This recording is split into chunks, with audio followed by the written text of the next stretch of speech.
Assalamualaikum warahmatullahi wabarakatuh. Selamat pagi, salam sejahtera bagi kita semua. Yang saya hormati Bapak Al-Basori SPD MM selaku Kepala Sekolah SMK Negeri 1 Celwak, sekaligus sebagai mentor untuk orientasi nilai dan akhlak ASN P3K di SMK Negeri 1 Celwak, Dinas Pendidikan Kebudayaan Provinsi Jawa Tengah tahun 2024.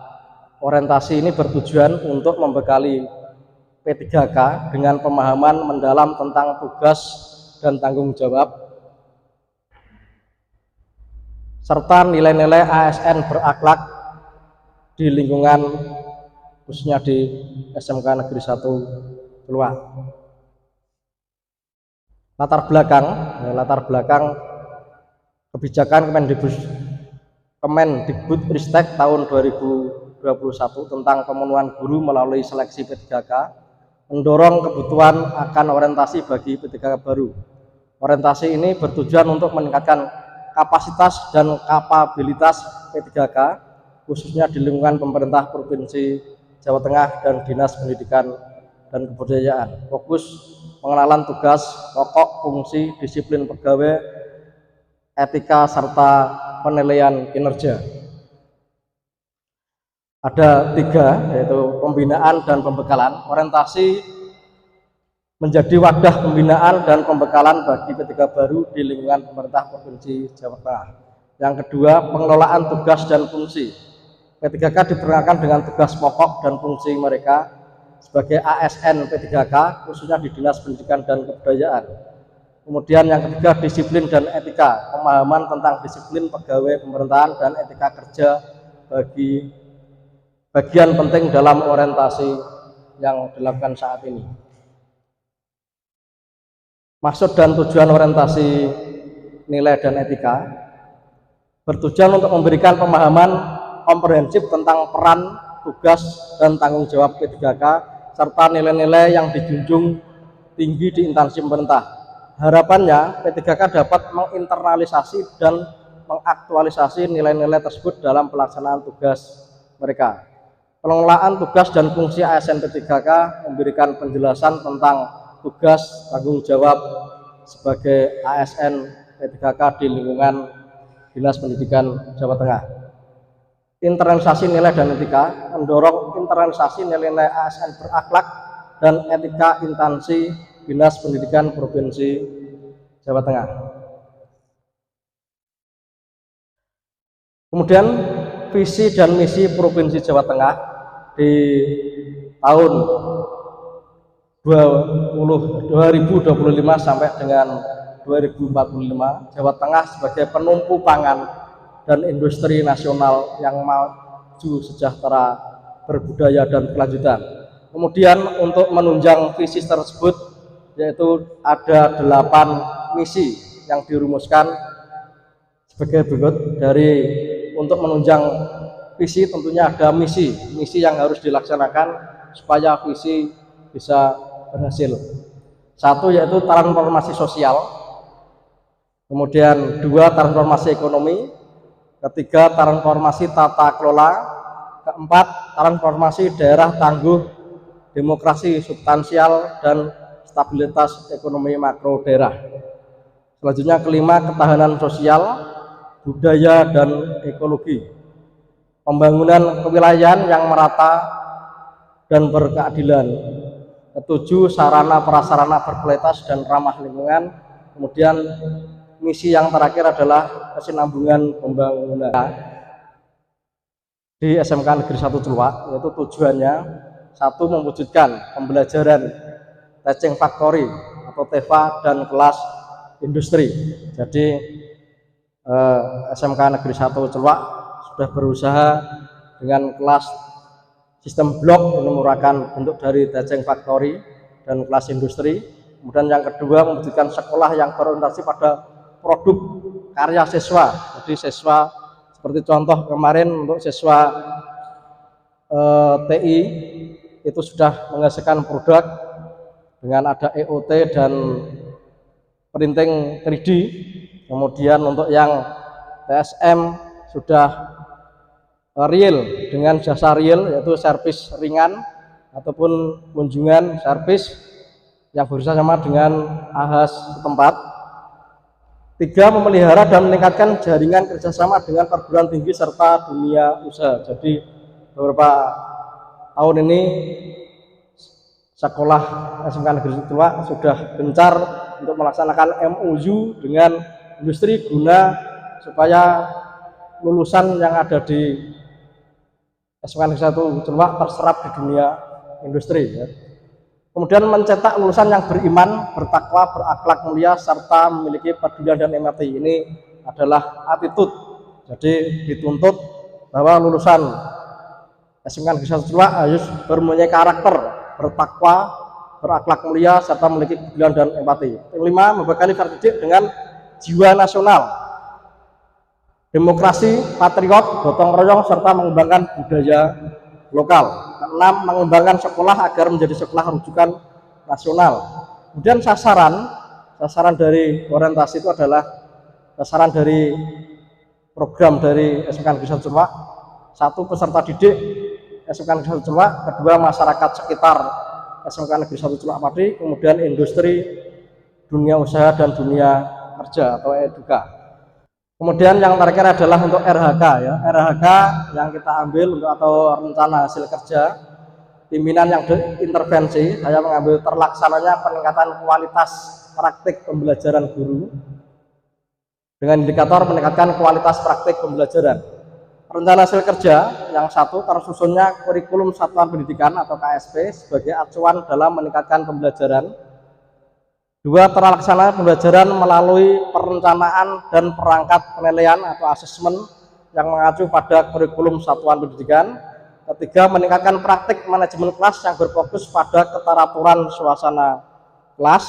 Kemudian 4. Meningkatkan kompetensi melalui peran sebagai peserta kegiatan pelatihan, bimbingan teknis, memperoleh sertifikat di bidang pendidikan, kebudayaan, riset dan teknologi.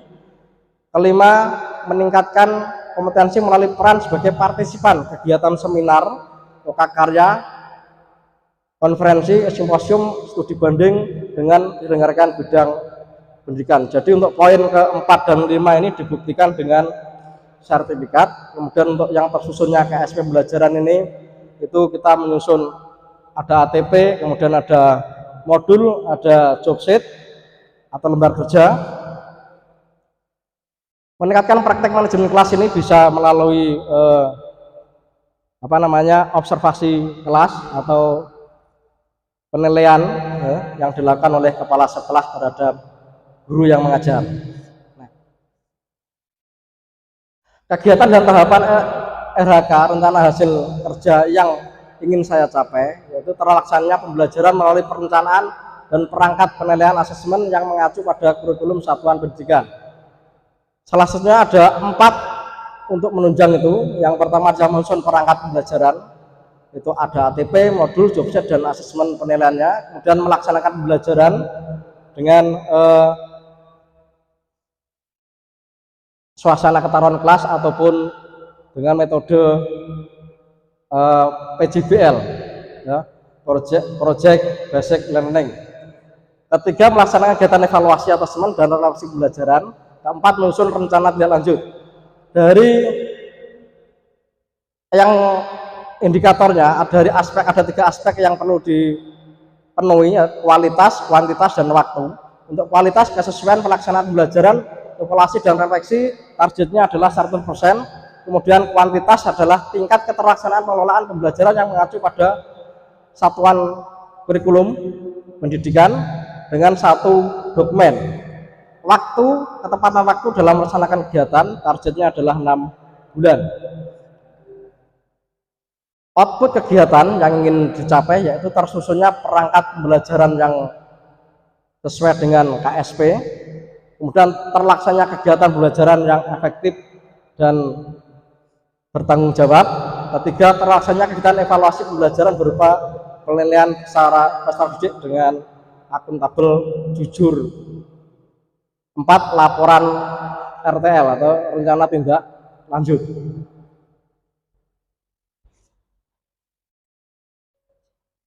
Penerapan nilai ASN berakhlak saya melakukan kolaborasi dengan rekan sejawat saat menyusun perangkat pembelajaran yang sesuai dengan KSP dengan penuh tanggung jawab. Yang kedua, saya melaksanakan kegiatan belajar dengan ikhlas dan penuh perhatian terhadap siswa. Yang ketiga, saya melaksanakan kegiatan asesmen atau penilaian dan refleksi dengan menekankan kejujuran, disiplin, tanggung jawab, dan hasil yang valid. Keempat, saya menyusun laporan rencana lanjut dengan penuh tanggung jawab.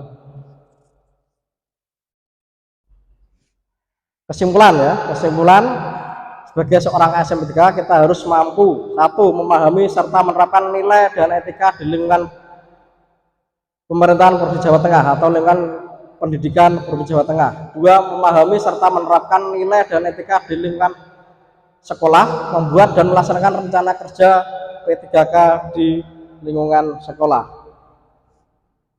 Manfaat yang ingin dicapai bagi sekolah, kegiatan ini menciptakan kesempatan untuk membangun hubungan antar anggota tim yang penting untuk kerjasama, kolaborasi dalam pencapaian tujuan sekolah. Kedua, memastikan bahwa semua guru memiliki pemahaman yang sama tentang visi, misi, dan kebijakan sekolah sehingga tercipta keselarasan dan pelaksanaan tugas di dalam sekolah tersebut. Bagi guru, meningkatkan kualitas pembelajaran yang dilaksanakan di kelas sehingga mampu mengaktualisasi nilai-nilai etika dan dasar ASN berakhlak serta dapat melaksanakan tugas yang menjadi kewajiban dalam melaksanakan program pemerintahan di unit kerja masing-masing. Tindak lanjutnya bagi peserta didik memperoleh pemahaman lebih untuk menumbuhkan dan membentuk karakter disiplin, jujur, tanggung jawab sesuai dengan nilai dan etika berakhlak. Peserta didik dapat meningkatkan kompetensi sehingga dapat mempersiapkan diri untuk bekerja melalui studi maupun berwirausaha. Bagi orang tua, guru bersama orang tua saling sinergi, kolaborasi dalam upaya mendukung kegiatan belajar yang sesuai dengan nilai dan akhlak, etika berakhlak. Guru bersama dengan orang tua saling berfungsi memotivasi peserta didik untuk melaksanakan program-program yang telah ditentukan. Ini adalah pemaparan atau hasil dari orientasi etika dan akhlak.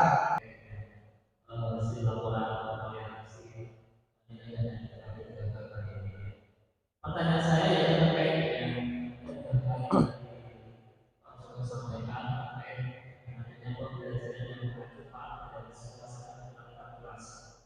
jadi pertanyaan saya, apa saja upaya yang mungkin bisa digunakan untuk membuat suasana kelas itu kondusif dalam proses belajar. Terima kasih. Satu pertanyaan, Ibu. Terima kasih untuk pertanyaan dari Pak Ali tentang bagaimana mengkondisikan siswa tetap dalam keteraturan suasana kelas yang baik dan kondusif tanpa ada gangguan. Ada beberapa hal yang perlu kita lakukan untuk supaya kelas tersebut secara kondusif. Yang pertama adalah penetapan aturan. Ini yang wajib dan harus. Kita harus membuat kesepakatan kelas. Buat kesepakatan kelas, dan kesepakatan ini benar-benar harus kita laksanakan dengan baik. Apabila ada yang melanggar, berarti ada hukuman ataupun sekarang nggak berhukuman ya, ibaratnya untuk memperbaiki dari kesalahan tersebut. Kemudian ada rencana pembelajaran yang jelas. Kita harus, seorang guru harus membuat rencana, yaitu ada ATP dibuat dengan baik, kemudian modul, kemudian job set itu dibuat dengan baik sehingga dalam proses pembelajaran berjalan dengan baik. Ketiga, pengelolaan waktu dan efisien. Jadi waktu ini kita harus bisa menentukan. Misalkan kita praktek dengan waktu 8 jam. Nah, dalam 8 jam ini harus kita apakan siswa ini. Jadi supaya siswa tetap aktif, tidak kemana-mana, gitu. Jadi harus diatur dengan baik waktunya. Misalkan kita ngajar 4 jam. Dalam 4 jam ini kita mau ngapain? Siswa ini kita bentuk bagaimana? Nah, ini kita menyesuaikan dengan waktu itu. Kemudian yang keempat, menciptakan hubungan yang baik. Kita dengan peserta didik harus menjalin hubungan yang baik, jadi berkomunikasi yang baik. Kelima, penggunaan metode pembelajaran yang baik, harus yang tepat. Jadi ada beberapa metode, ada PBL, PJBL, dan lain-lain, itu kita terapkan. Kira-kira yang baik untuk siswa ini, situasi ini kita menggunakan metode yang bagaimana?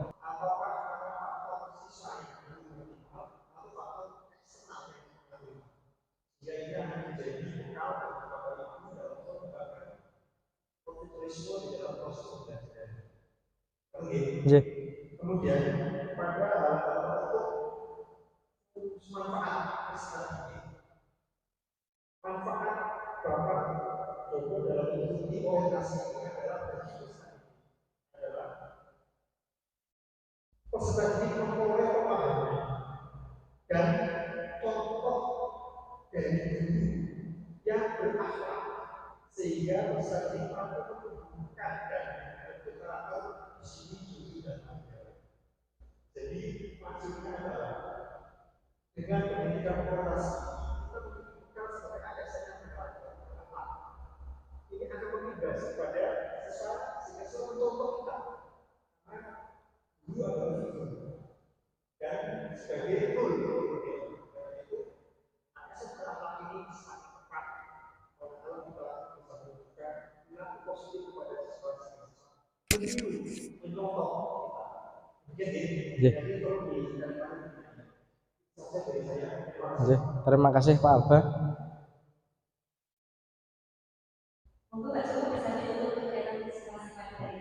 Demikianlah presentasi yang saya lakukan untuk orientasi etika dan berakhlak.